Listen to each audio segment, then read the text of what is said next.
Bonjour, dans cette vidéo, on cherche à calculer l'inverse de la matrice C, c'est-à-dire trouver C-1 en utilisant la méthode d'inversion par système.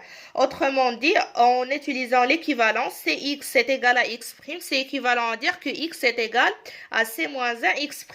Alors, soit c'est la matrice d'ordre 3 ayant 3 lignes, 3 colonnes, 2, 3, 0, 1, 1, 1, moins 1, 0, 2.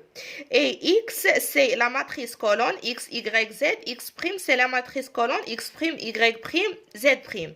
Alors, pour x et x', on les choisit de telle sorte qu'ils ont le même nombre de lignes que la matrice C et une seule colonne.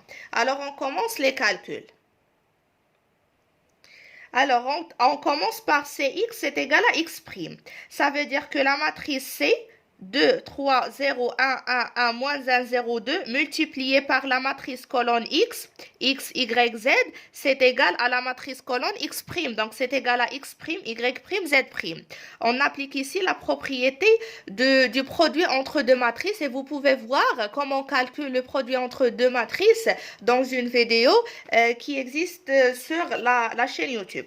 Donc, on fait 2x plus 1 fois y moins 1 fois z, ça fait 2x plus y moins z. Dans la deuxième ligne, la première colonne, on fait 3x plus 1 fois y plus 0 fois z, donc c'est 3x plus y. Après, on fait 0x plus 1 fois y plus 2 fois z, ça fait y plus 2z. C'est égal à la matrice colonne x', y', z'. Après, on passe de l'écriture matricielle à un système d'équations. Donc, le système d'équations s'écrit sous la forme puisque chaque composant de la matrice est égal à l'autre lorsque les deux matrices sont égaux. Donc, ici, on a 2x plus y moins x, c'est égal à x'. 3x plus y, c'est égal à y'. Y plus 2z, c'est égal à z'. Je mentionne ici qu'on cherche à trouver un système où on a x, y, z, c'est-à-dire x égale, y égale et z égale. Pour avoir le vecteur x, y, z, c'est égal à une matrice multipliée par x', y', z'. Alors, on continue les calculs. D'après ici, on a y, d'après la deuxième ligne, on a y, c'est égal à y' moins 3x. Et z, d'après la troisième ligne, c'est égal, normalement 2z, c'est égal à z' moins y. Donc, z, c'est égal à 1 demi, on divise par 2. 1 demi z' moins 1 demi y. Maintenant, je remplace dans la première ligne pour obtenir les autres inconnus. Donc, on remplace 2x plus. Alors, y, je vais remplacer y par cette expression. Plus y moins 3x. Moins z. Z, c'est égal à quoi? Z, c'est égal à 1 demi z' moins 1 demi y. Et y, c'est égal à y' moins 3x. Voilà. Moins, c'est égal à x'.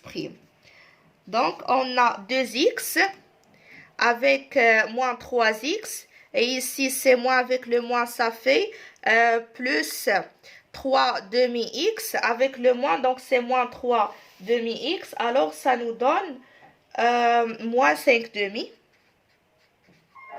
x plus. Ici, on a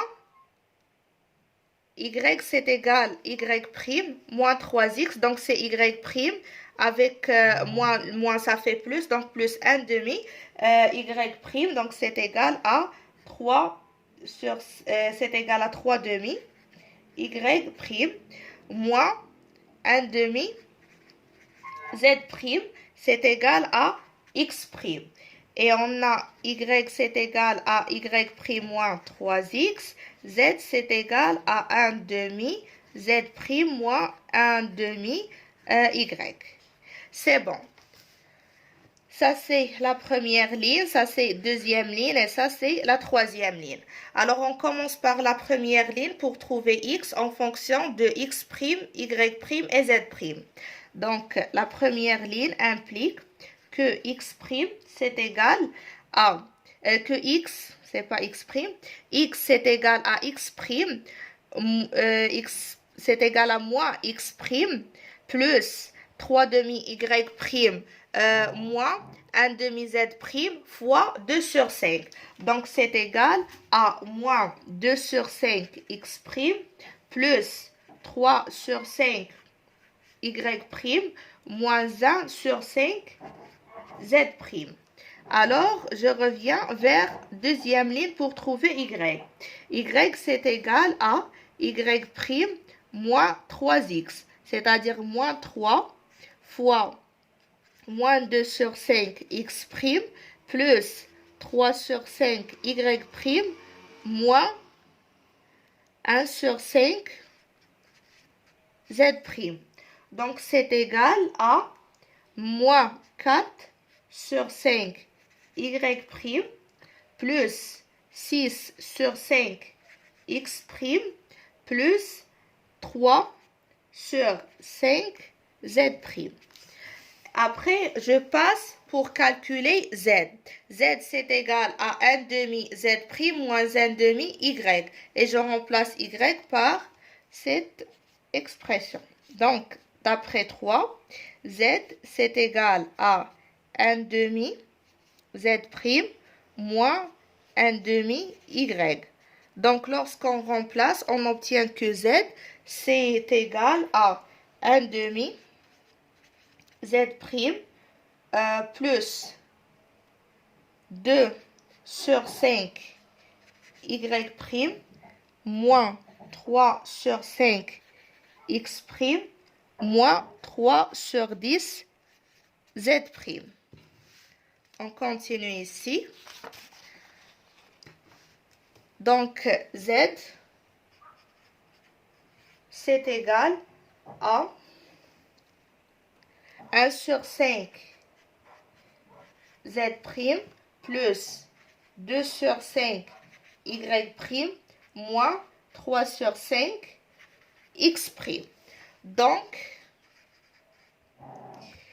c'est x égale à x', c'est équivalent à dire, je reviens vers le système, c'est équivalent à dire que x, c'est égal à moins 2 sur 5 x' plus 3 sur 5 y' moins 1 sur 5 z'.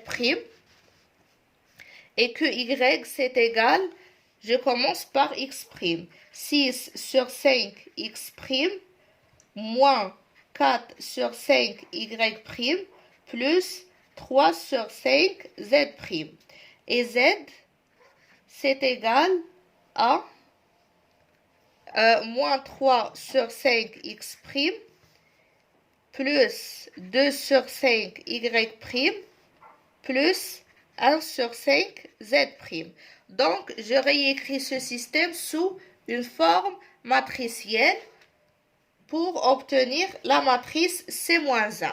Donc, c'est égal, c'est équivalent à dire que le vecteur x, y, z égale au vecteur moins 2 sur 5 x' plus 3 sur 5 y' moins 1 sur 5 z'. Ici, c'est 6 sur 5 x' moins 4 sur 5 y' plus 3 sur 5 z'. Ici, c'est moins 3 sur 5 x' plus 2 sur 5 y' plus 1 sur 5 z'. Donc, c'est équivalent à dire que x, y, z, c'est égal à la matrice suivante fois x', y', z'. Ici, on a multiplié x' par moins 2 sur 5. Cette matrice est une matrice qui a 3 lignes, 3 colonnes, comme la matrice de départ. Donc, la première ligne, la première colonne, Ici, c'est la première ligne, deuxième colonne, première ligne, troisième colonne, et ainsi de suite. Voilà, on a 9 composantes. Donc ici, c'est moins 2 sur 5. Après, on a multiplié le y' par 3 sur 5. Dans la première ligne, on a multiplié z' par moins 1 sur 5. Donc, dans la deuxième ligne, on a multiplié x' par 6 sur 5. On a multiplié y' par moins 4 sur 5 et on a multiplié z' par 3 sur 5. Dans la troisième ligne, on a multiplié x' par moins 3 sur 5, y' par 2 sur 5 et z' par 1 sur 5. Donc la matrice inverse, c'est moins 1 de la matrice C et cette matrice. Car, je continue ici. Donc c'est équivalent à dire que le vecteur x est égal à c moins 1 fois x'. Avec c moins 1, c'est la matrice moins 2 sur 5, 3 sur 5, moins 1 sur 5, 6 sur 5, moins 4 sur 5, 3 sur 5, moins 3 sur 5, 2 sur 5, 1 sur 5.